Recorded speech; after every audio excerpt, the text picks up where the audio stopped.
The city was still shrouded in pre-dawn shadows when Officer Anna Souza first sensed something was different about this particular morning. She couldn't quite place what it was, perhaps the unusual stillness in the air, or the way the darkness seemed to cling more stubbornly to the corners of the streets she and her partner had been patrolling since their shift began at 4 a.m. The weighted silence felt almost prescient, as if the city itself was holding its breath in anticipation of what the day would bring. Anna suppressed a yawn, her eyes burning from lack of sleep.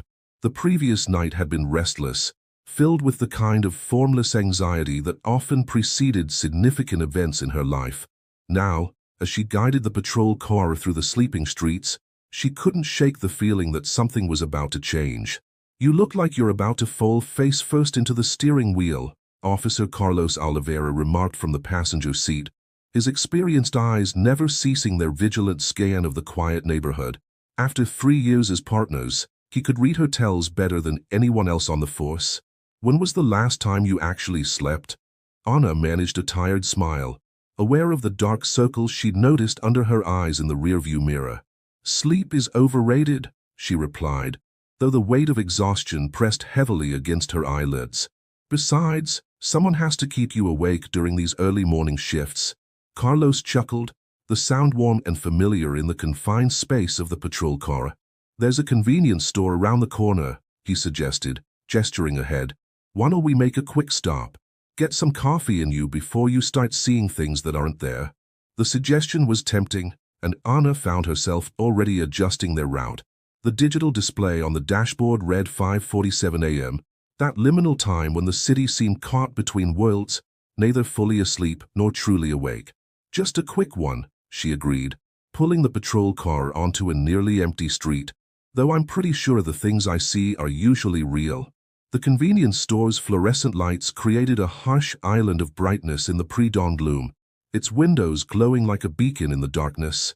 As Anna parked the car, she noticed how the artificial light seemed to push back against the shadows, creating sharp contrast that danced along the edges of the building. Something about those shadows made her pause, her hand hovering over the door handle. "You okay?"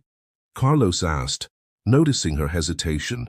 His voice carried the subtle shift in tone that she'd learned to recognize, the one that meant he was switching from casual partner to alert officer in the space of a heartbeat. "Yeah," she replied, shaking off the feeling. "Just tired, I guess." "What, your usual?" "Black coffee, strong enough to wake the dead," he confirmed, settling back in his seat but maintaining that subtle alertness she'd noticed. "And grab some of those horrible pastries you like so much. Might as well make the most of our break." The bell above the door chimed as Anna stepped inside, the sound eerily loud in the quiet store.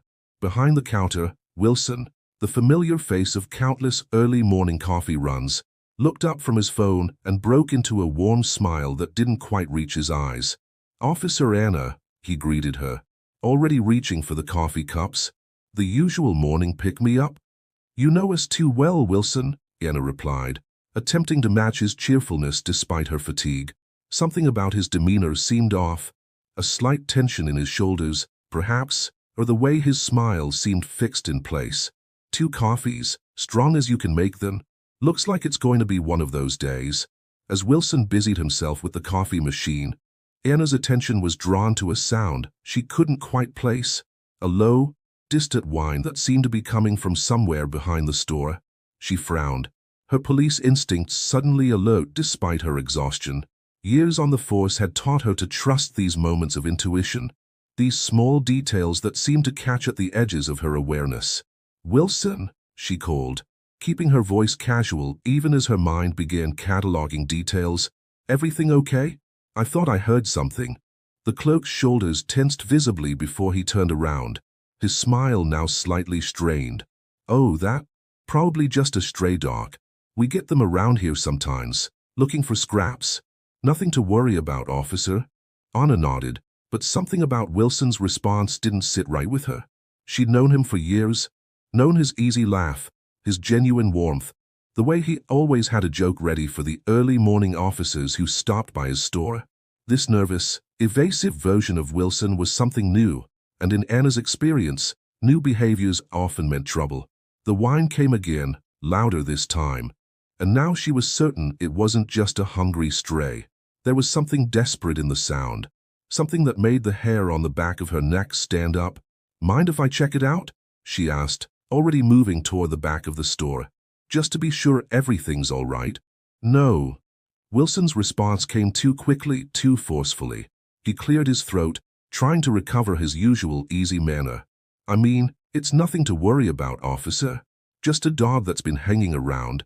One of the other employees probably fed it, and now it won't leave. You know how it goes."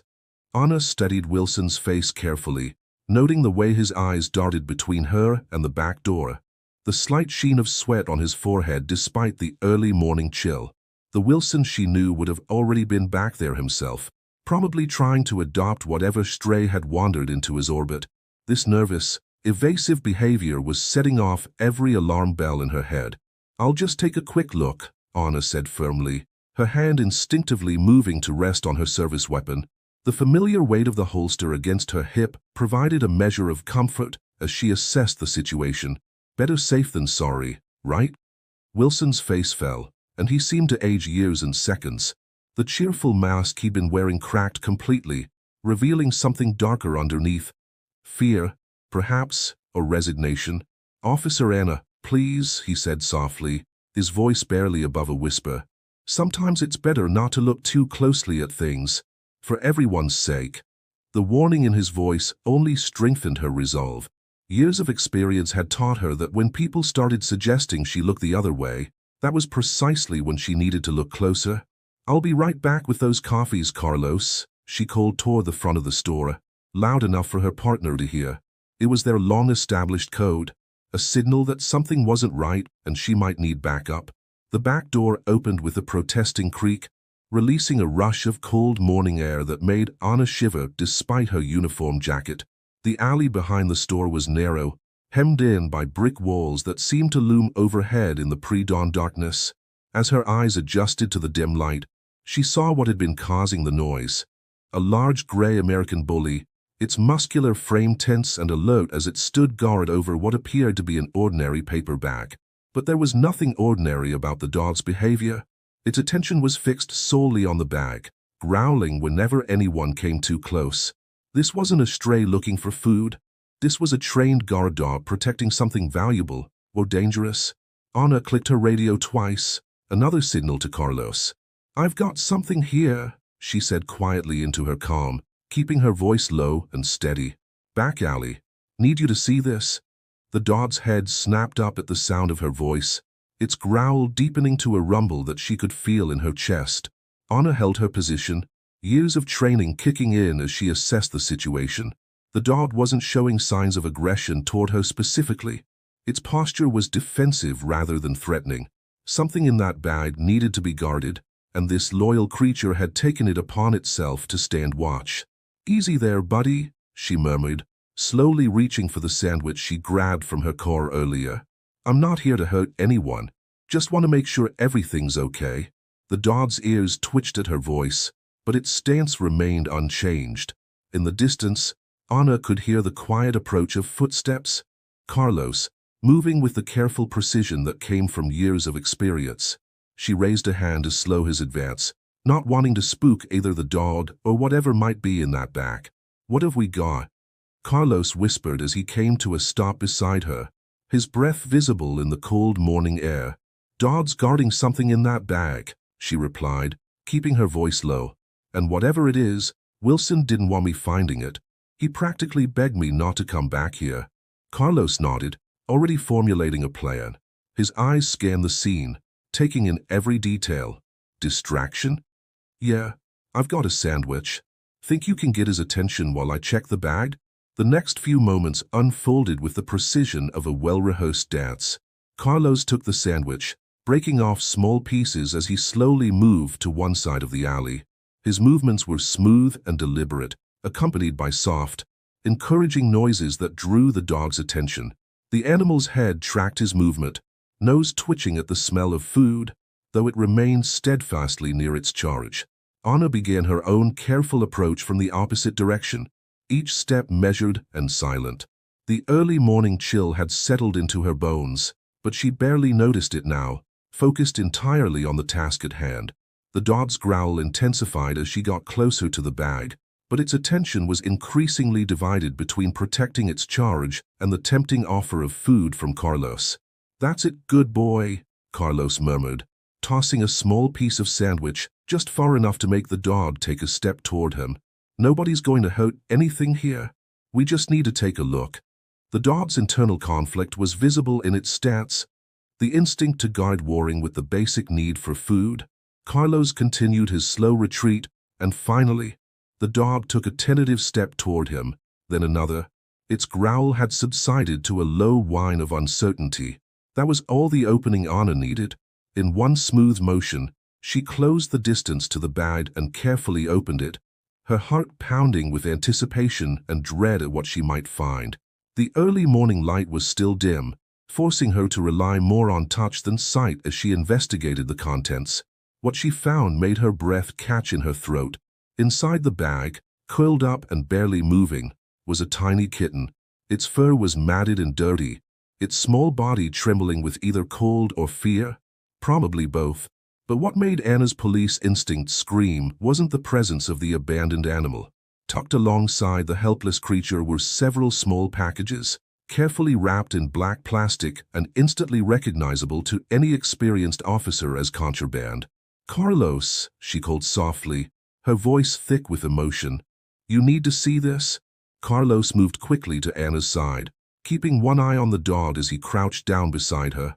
This sharp intake of breath told her he understood the significance of what they'd found. This wasn't just about an abandoned kitten anymore, though the sight of the tiny creature made his heart clench. The packages nestled beside it spoke of something far more sinister.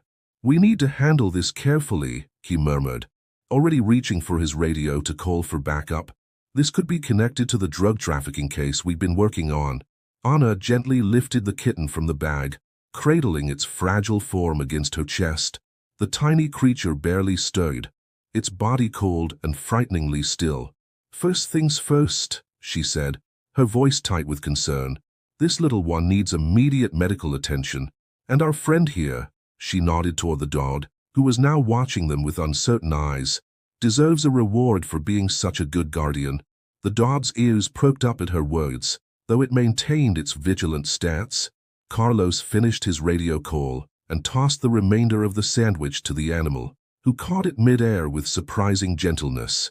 "Backup's on the way," he reported. "What do you make of Wilson's involvement?" Anna frowned, remembering the clerk's nervous behavior. "I don't think he's directly involved," she said slowly, stroking the kitten's matted fur. His reaction was more fear than guilt. Someone's using his store, probably without his knowledge, or at least without his willing participation. The sound of approaching sirens filled the air, and Anna felt the kitten tense against her chest. The dog's head snapped up, alert but no longer aggressive. Something about the animal's behavior struck her as odd. This wasn't a typical stray. Its actions were too purposeful, too trained. "The dog's been trained," she said suddenly, the pieces starting to click together in her mind. "Look at its behavior. The way it guards without attacking, the way it responds to commands. This isn't some random stray. This is a working dog. Someone's using it as part of their operation." Carlos nodded, his experienced eyes steadying the animal with new interest. "You're right. And look at its condition. Well-fed, healthy coat. Someone's taking care of it. But why leave it here? Why risk drawing attention with the kitten?" Anna was about to respond when she noticed something glinting at the kitten's neck. Carefully adjusting her hold on the trembling creature, she exposed a thin collar partially hidden by the matted fur. "Carlos, look at this, there's an address." The sound of car doors slamming announced the arrival of backup, but Anna's attention was fixed on the tiny metal tag. The address was worn but legible, pointing to a location in one of the city's older neighborhoods. Her mind was already racing ahead, plotting out the implications of this discovery. "We need to secure the scene," Carlos said, switching into full professional mode as their fellow officers approached. "Get the kitten to a vet, bag the evidence, and then follow up on that address. Something tells me this is just the tip of the iceberg." The next hour passed in a blur of activity. The evidence team arrived, carefully documenting and collecting the packages from the back. Animal control was called for the dog, though Anna insisted they treat it as a potential witness rather than a stray. Its behavior might provide valuable clues about its training and handlers. The kitten was wrapped in a warm blanket and rushed to the nearest veterinary clinic, but not before Anna had carefully photographed and documented the collar and address. Something about this whole scenario felt orchestrated, as if they were meant to find the kitten, or perhaps meant to be distracted by it. As the sun finally broke over the horizon, casting long shadows across the alley, Anna and Carlos stood by their patrol car, reviewing their notes and planning their next move. The convenience store had become a hive of activity, with forensics teams combing the area and detectives interviewing Wilson, whose nervous demeanor had given way to resigned cooperation. "The address on the collar," Anna said, pulling up the image on her phone. "It's in the old manufacturing district. Most of those buildings have been abandoned for years." Carlos leaned in to look at the screen, his expression thoughtful. Perfect location for a drug operation. Plenty of empty warehouses, minimal civilian traffic, easy escape routes. But why leave us a trail? Anna mused, absently stroking the warm patch on her jacket where the kitten had rested. If they're smart enough to train dogs and set up this kind of distribution network, why leave something as obvious as an address? Unless it's a trap, Carlos suggested, voicing the concern that had been nagging at both of them. Or a diversion. Maybe they wanted us to find this spot, to keep us looking in one direction while something bigger happens somewhere else. Anna nodded slowly, considering Carlos's words. Either way, we need to check it out. But first, let's get a team together. If this is as big as I think it is, we're going to need backup. They spent the next hour coordinating with the precinct, assembling a tactical team while gathering intelligence on the address from the kitten's collar. The location turned out to be an abandoned warehouse in a district known for its criminal activity, a fact that only heightened their suspicions. As they drove toward the warehouse, the morning sun now fully risen, Anna couldn't shake the feeling that they were being watched. The streets were starting to fill with early morning traffic, but something about the pattern of movement around them seemed orchestrated, almost too casual. "Free car is back," Carlos murmured, his eyes fixed on the rearview mirror. "Black sedan. It's been with us since we left the precinct." Anna checked her own mirror, noting the vehicle Carlos had spotted. "I see it. Think they know we're coming?" If they were smart enough to set up that elaborate scenario at the convenience store, they're smart enough to have spotters watching the precinct, Carlos replied, his voice grim. "Question is, what are we walking into?" The warehouse district loomed ahead, a maze of corrugated metal and broken windows. The address led them to a building that looked no different from its neighbors, abandoned, decrepit, forgotten by time. But as they pulled up a block away, both officers noticed subtle signs that set it apart. "Fresh tire tracks," Anna pointed out, scanning the ground near the loading dock. "And look at the windows, they're dirty, but there's movement behind them. Someone's home." The tactical team arrived silently, their vehicles spreading out to create a perimeter around the building. Anna and Carlos joined the team leader, Officer Sarah Martinez, as she laid out the assault plan. "We've got heat signatures inside," Martinez reported, showing them the thermal imaging display. "At least 6 individuals, concentrated in the northeast corner. But there's something else. Look at these hot spots along the walls." Carlos leaned in, studying the display. "Guard dogs," he said with certainty. "They're using trained dogs for security, just like the one at the store." Anna felt a surge of anger at the thought of more animals being used in the criminal operation. "We need to be prepared to handle the dogs without harming them," she insisted. "They're victims in this too." Martinez nodded, understanding in her eyes. "Already ahead of you? We've got animal control standing by with tranquilizer guns. Our primary concern is securing any civilians and preventing the suspects from destroying evidence." The raid was coordinated with precision. Teams moved into position, surrounding the warehouse while maintaining radio silence. Anna and Carlos were assigned to the main entrance, their hearts pounding with the familiar pre-raid adrenaline. The signal came at exactly 9:47 a.m., 3 quick clicks over the radio. The teams moved simultaneously, breaching the building from multiple points. The sound of doors being broken down echoed through the warehouse, followed immediately by shouts of, "Police! Don't move!" The scene inside was chaos. The suspects, caught off guard despite their preparation, scattered in different directions. Dogs barked and snarled, but the animal control team worked efficiently, safely subduing them with tranquilizer darts. Anna and Carlos moved through the warehouse with practiced efficiency, covering each other as they cleared room after room. The smell of chemicals and the sight of sophisticated packaging equipment confirmed their suspicions. This was a major drug operation. In the northeast corner, they found what appeared to be an office. Inside, computers were still running, screens displaying shipping manifests and financial records. But what caught Anna's attention was a familiar face on one of the monitors, Wilson, the convenience store clerk, being caught on security camera talking to someone just days earlier. "Look at this," she called to Carlos, pointing at the screen. Wilson wasn't just afraid. He was being coerced. They were using his store as a distribution point. Carlos moved quickly to examine the security footage, his trained eye picking up details that others might miss. "Look at the timestamps," he said, pointing to the corner of the screen. "These recordings go back months. They've been watching him, probably threatening him or his family to keep him quiet." The sound of footsteps drew their attention as Martinez entered the office, her tactical gear covered in dust from the raid. "You need to see this," she said urgently. "We found something in the basement that explains everything about that kitten."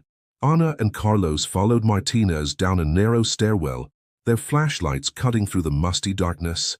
The basement was a maze of concrete pillars and shadowy corners, but their guide led them confidently toward the back wall.